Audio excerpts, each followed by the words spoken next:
Olá, graça e paz em nome de Jesus. Hoje é o 268º dia de leitura da Bíblia na ordem cronológica dos acontecimentos. Pois sabemos que, se a nossa casa terrestre deste tabernáculo se desfizer, temos da parte de Deus um edifício, uma casa não feita por mãos humanas, eterna, nos céus. E por isso, neste tabernáculo gememos, desejando muito ser revestidos da nossa habitação celestial, se, de fato, formos encontrados vestidos e não nus. Pois nós, os que estamos neste tabernáculo, gememos angustiados, não por querermos ser despidos, mas revestidos, para que o mortal seja absorvido pela vida. Ora, foi o próprio Deus quem nos preparou para isto, dando-nos o penhor do Espírito.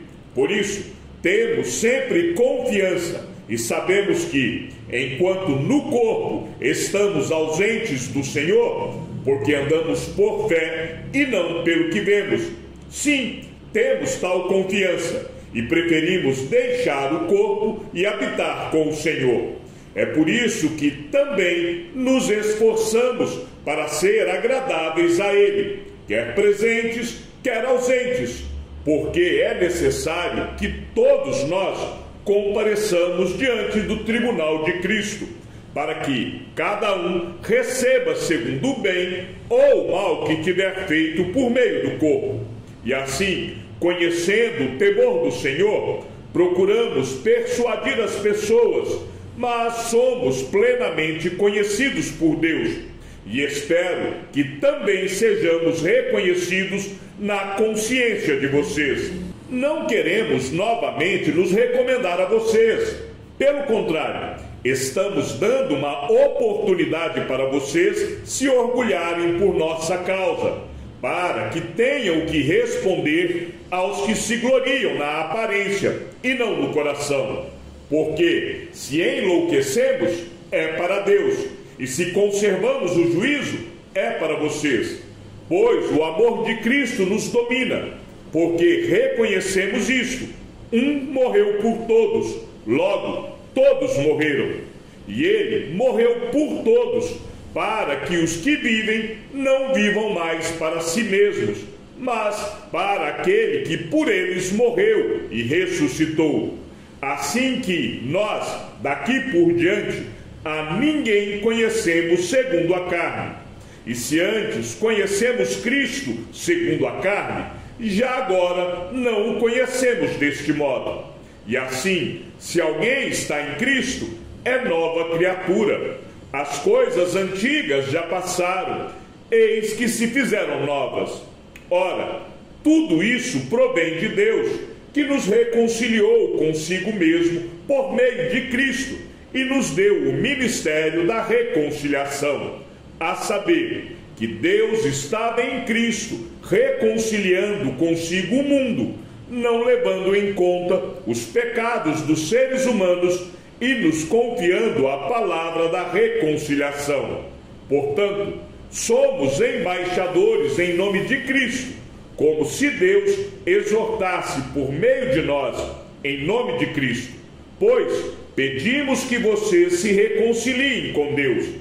Aquele que não conheceu o pecado, Deus o fez pecado por nós, para que nele fôssemos feitos justiça de Deus. E nós, na qualidade de cooperadores com ele, também exortamos a que vocês não recebam em vão a graça de Deus. Porque ele diz: no tempo aceitável escutei você, e no dia da salvação eu o socorri. Eis agora o tempo oportuno, eis agora o dia da salvação. Não queremos dar nenhum motivo de escândalo em coisa alguma, para que o ministério não seja censurado. Pelo contrário, em tudo nos recomendamos como ministros de Deus, na muita paciência, nas aflições, nas privações, nas angústias, nos açoites, nas prisões, nos tumultos, nos trabalhos, nas vigílias, nos jejuns, na pureza, no saber, na paciência, na bondade, no Espírito Santo, no amor não fingido, na palavra da verdade, no poder de Deus, pelas armas da justiça, tanto para atacar como para defender, por honra e por desonra, por infâmia e por boa fama, como enganadores e sendo verdadeiros, como desconhecidos, mas sendo bem conhecidos, como se estivéssemos morrendo, mas eis que vivemos, como castigados, porém não mortos, como entristecidos, mas sempre alegres, como pobres, mas enriquecendo a muitos, como nada tendo, mas possuindo tudo. Ó Coríntios, temos falado com toda franqueza e estamos de coração aberto para vocês. Nosso afeto por vocês não tem limites. Vocês é que estão limitados em seu afeto por nós. Ora, como justa retribuição, e falo a vocês como a filhos, peço que também vocês abram seu coração para nós. Não se ponham em julgo desigual com os descrentes, pois que sociedade pode haver entre a justiça e a iniquidade? Ou que comunhão existe entre a luz e as trevas? Que harmonia pode haver entre Cristo e o maligno? Ou que união existe entre o crente e o descrente? Que ligação há entre o santuário de Deus e os ídolos? Porque nós somos santuário do Deus vivo, como ele próprio disse: habitarei e andarei entre eles, serei o seu Deus, e eles serão o meu povo. Por isso, o Senhor diz: saiam do meio deles e separem-se deles, não toquem em coisa impura, e eu os receberei. Serei o pai de vocês, e vocês serão meus filhos e minhas filhas, diz o Senhor Todo-Poderoso. Portanto, meus amados, tendo tais promessas, purifiquemo-nos de toda impureza, tanto de carne como de espírito, aperfeiçoando a nossa santidade no temor de Deus. Pedimos que vocês nos acolham em seu coração. Não tratamos ninguém com injustiça, não prejudicamos ninguém, não exploramos ninguém. Não falo para condenar vocês, porque eu já disse que vocês estão em nosso coração para, juntos, morrermos e vivermos. Estou sendo bem franco com vocês e tenho muito orgulho de vocês. Sinto-me grandemente confortado e transbordo de alegria em meio a toda a nossa tribulação. Porque, quando chegamos à Macedônia, não tivemos nenhum alívio. Pelo contrário, em tudo fomos atribulados, lutas por fora, temores por dentro. Porém Deus, que consola os abatidos, nos consolou com a chegada de Tito. E não somente com a chegada dele, mas também pelo consolo que recebeu de vocês. Ele nos falou da saudade, do pranto e do zelo que vocês têm por mim, aumentando assim a minha alegria. Porque, mesmo que eu tenha entristecido vocês com a minha carta, não me arrependo, embora já tenha me arrependido, pois vi que aquela carta os deixou tristes, ainda que por breve tempo. Mas agora me alegro, não porque vocês ficaram tristes, mas porque essa tristeza os levou ao arrependimento. Pois vocês foram entristecidos segundo Deus, para que, de nossa parte, não sofressem nenhum dano. Porque a tristeza, segundo Deus, produz arrependimento para a salvação, que a ninguém traz pesar. Mas a tristeza do mundo produz morte. Vejam quanto cuidado produziu em vocês o fato de serem entristecidos segundo Deus. Que defesa, que indignação, que temor, que saudade, que zelo, que desejo de punir o culpado. Em tudo vocês se mostraram inocentes neste assunto. Portanto, embora eu tenha escrito aquela carta, não foi por causa daquele que fez o mal, nem por causa daquele que sofreu a afronta, mas para que fosse manifesto entre vocês, diante de Deus, o cuidado que vocês têm por nós. Foi por isso que nos sentimos consolados.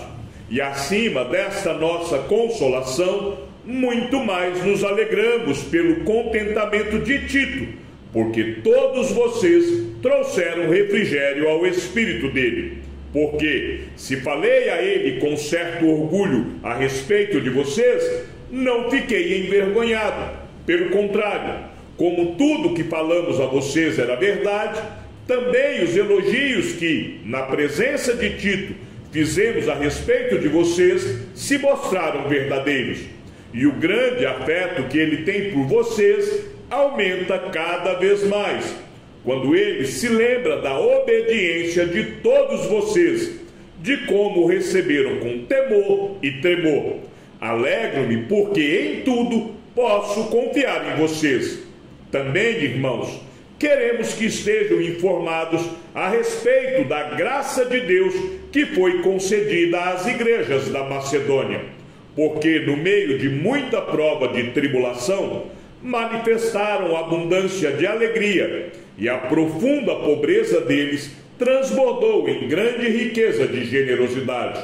Porque posso testemunhar que, na medida de suas posses, e mesmo acima delas, eles contribuíram de forma voluntária, pedindo-nos com insistência a graça de participarem dessa assistência aos santos. E não somente fizeram como nós esperávamos, mas, pela vontade de Deus, deram a si mesmos, primeiro ao Senhor, depois a nós. Isto nos levou a recomendar a Tito que, assim como havia começado, também completasse esta graça entre vocês. Mas, como em tudo vocês manifestam abundância, na fé, na palavra, no saber, em toda a dedicação e em nosso amor por vocês, esperamos que também nesta graça vocês manifestem abundância. Não digo isso na forma de mandamento, mas para provar se o amor de vocês é sincero, comparando com a dedicação de outros. Pois vocês conhecem a graça do nosso Senhor Jesus Cristo, que, sendo rico, se fez pobre por amor de vocês, para que, por meio da pobreza dele, vocês se tornassem ricos. E nisto dou a minha opinião. Convém que vocês façam isto. Vocês que, desde o ano passado, começaram não só a fazer, mas também a querer. Terminem agora a obra começada, para que, assim como mostraram boa vontade no querer, assim também completem esta boa obra, dando de acordo com o que vocês têm. Porque, se há boa vontade, a oferta será aceita conforme o que a pessoa tem e não segundo o que ela não tem. Não se trata de fazer com que os outros tenham alívio e vocês tenham sobrecarga, mas para que haja igualdade, neste momento, a abundância que vocês têm supre a necessidade deles, para que a abundância deles venha a suprir a necessidade que vocês vierem a ter. Assim, haverá igualdade. Como está escrito, quem recolheu muito não teve demais, e o que recolheu pouco não teve falta.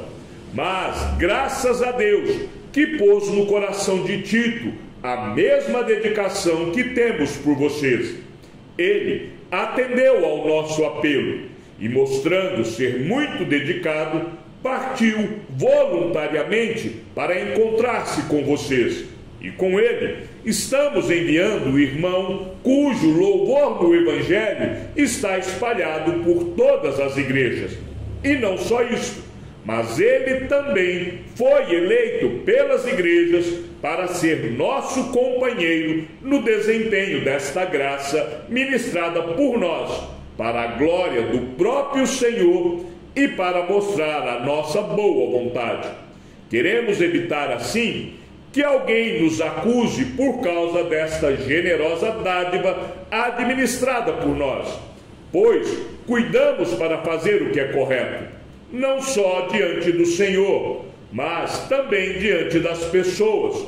Com eles, estamos enviando nosso irmão, cujo zelo já pusemos à prova em muitas ocasiões e de muitas maneiras, e que agora se mostra ainda mais zeloso pela grande confiança que deposita em vocês.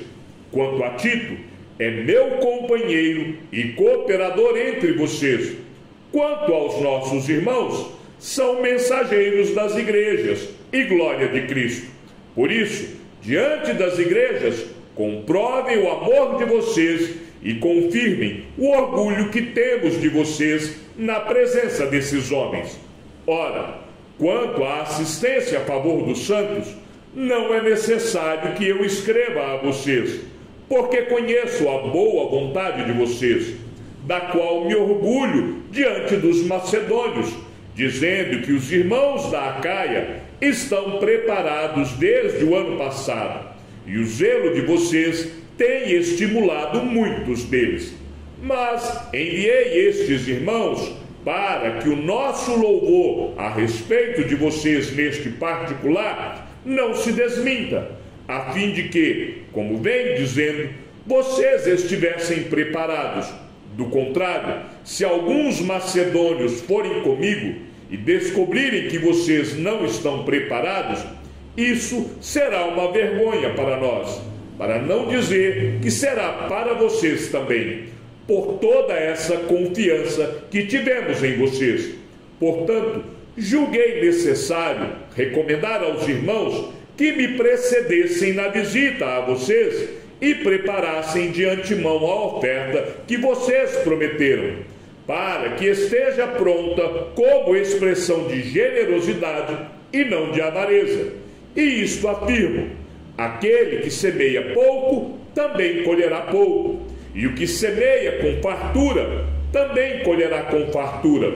Cada um contribua segundo tiver proposto no coração, não com tristeza ou por necessidade, porque Deus ama quem dá com alegria.